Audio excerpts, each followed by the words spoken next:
दोस्तों नमस्कार। मेरा नाम है अर्जुन इलाहाबादी। कहानियाँ सुनाता हूँ। पिछले पार्ट में आपने देखा कि मैं कॉल गर्ल पार्ट थर्ड की कहानी आपको मैंने सुनाई थी कि रीना मेरे कमरे पर आई थी और मैंने उसे फिर से आने के लिए रिक्वेस्ट किया और कुछ पैसे मैंने उसको दिया था। अब आगे की कहानी मैं कॉल गर्ल पार्ट फोर्थ में आपको सुना रहा हूँ। ज़िंदगी कभी कभी खामोशी नहीं समझती और जज्बातों के साथ खिलवाड़ कर जाती है। इंसान चाहता बहुत कुछ है, लेकिन उसे मिलता वही है जितना उसके हिस्से में होता है।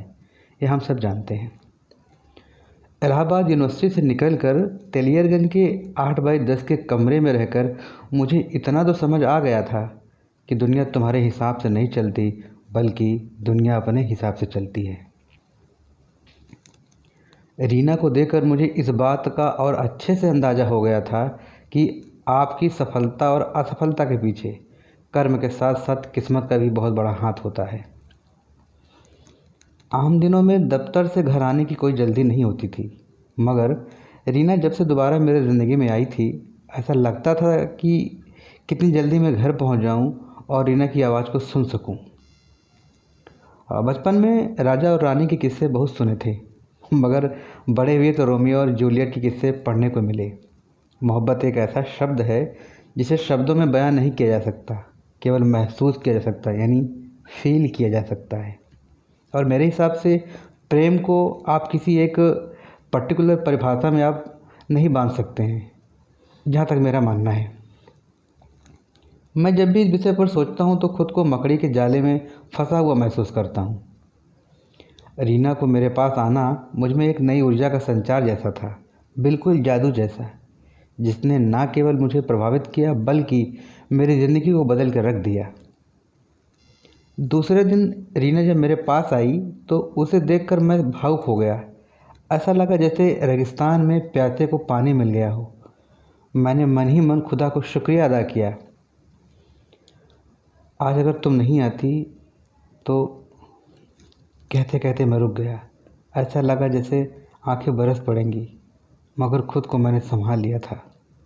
आखिर पुरुष जो ठहरा, स्त्री होता तो कुछ देर रो लेता, खुद को सहानुभूति दे देता, मगर पुरुष को समाज में रोने का अधिकार नहीं है। अगर आज हम नहीं आते तो कहिए ना, रुक क्यों गए? रीना मेरी तरफ मुखातिब होते हुए बोली।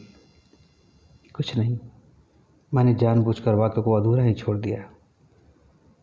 रीना से मेरी चाहत जिस्मानी नहीं थी, वह मेरी रूह में समाई थी, जिसे मैं चाह कर भी खुद से अलग नहीं कर सकता था। सबसे बड़ी बात यह थी कि मैं कतई नहीं चाहता था कि रीना मुझसे अब दूर जाए। बड़ी मुश्किल से किस्मत ने हमें मिलवाया है। यह बात दिगर है कि परिस्थितियाँ कुछ अलग थीं। क्या सोचने लगे आप? रीना ने फिर सवाल किया। बैठो रीना, मैं तुम्हारे लिए कॉफ़ी बना के लाता हूँ। रीना को बगैर जवाब दिए कहकर मैं किचन में चला गया। मैं रीना से नज़रें चुरा कर तो चला गया, मगर खुद से भागकर कहाँ जाता है। लिहाजा एक लंबी सांस ली और खुद को सहज करने की कोशिश की। कॉफ़ी के लिए फ्रिज से दूध निकाल ही रहा था कि रीना किचन में आ गई। अरे तुम बैठो ना, मैं बना के ला रहा हूँ, मैंने झेपते हुए कहा।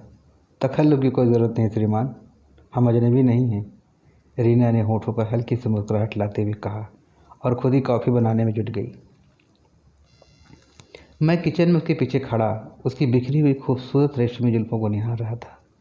रीना कॉफ़ी बनाते समय कभी सरक आए अपने दुपट्टे को, तो कभी अपनी जुल्फ़ों को उंगलियों के सहारे सही करने की कोशिश करती, और मैं उसके हर एक कोशिश पर न्यौछावर हो जाता। रीना के तन से एक मदहोश कर देने वाली परफ्यूम की खुशबू मेरे मन को महका रही थी। कॉफ़ी का मग लिए हम दोनों ड्राइंग रूम में आ गए।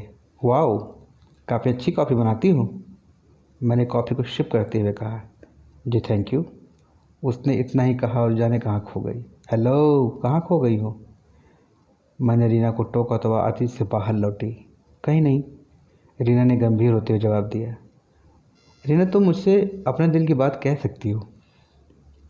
मैंने रीना से जिरह किया। रीना खामोश रही। जब काफ़ी देर तक रीना खामोश रही तो मुझसे रहा नहीं गया। मैंने रीना का हाथ अपने हाथ में लिया तो रीना शिहर उठी। मैंने उसके माथे पर चुम्बन लेकर कहा, मैं हूँ ना, तुम क्यों परेशान होती हो।